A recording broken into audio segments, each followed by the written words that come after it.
Hello বন্ধুরা, আপনারা তো মূলো অনেক রেসিপি খেয়েছেন, কিন্তু আমি আজকে বানাবো মূলো ঘন্ট। তার জন্য মূলোটাকে ভালো করে ছাড়িয়ে নিয়ে গ্রেটারে ঘষে নেবো, ঠিক এরকম মিহি হয়ে যাবে।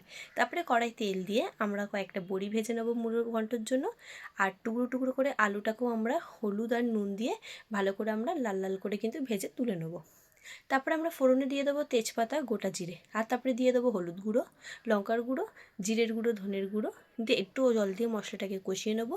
কষিয়ে নিয়ে তারপরে আমরা দিয়ে দেবো পরিমাণ মতো নুন। আর যেই মূলোটাকে আমরা গ্রেট করেছিলাম সেই মূলোটাকে দিয়ে ভালো করে নাড়িয়ে নিয়ে একটু ঢাকা দিয়ে দেবো মূলোটাকে সিদ্ধ হওয়ার জন্য। মূলোটা যখন আমাদের সিদ্ধ হয়ে যাবে তখন ভালো করে নাড়িয়ে নিয়ে ভেজে রাখা আলু এবং বড়িটাকে দিয়েও আবার ঢাকা দিয়ে দেবো আলুটাকে সিদ্ধ হওয়ার জন্য। যখন আলু মূলো সব কিছু প্রায় সিদ্ধ হয়ে যাবে তখন আমরা একটু নাড়িয়ে নিয়ে দিয়ে দেবো চিড়ে রাখা কাঁচা লঙ্কা, আর দিয়ে দেবো একটু ধনেপাতা কুচি। ধনেপাতা দিলে কিন্তু স্মেলটা খুব সুন্দর হয়। তারপরে ভালো করে নাড়িয়ে নিয়ে শুকনো শুকনো হয়ে গেলে নামিয়ে নিলে রেডি আমাদের মূলো ঘন্ট। এটা রুটি পরোটা সবার সাথে ভালো লাগে। আমার রান্না আপনাদের কেমন লাগে অবশ্যই কমেন্ট করে বলুন।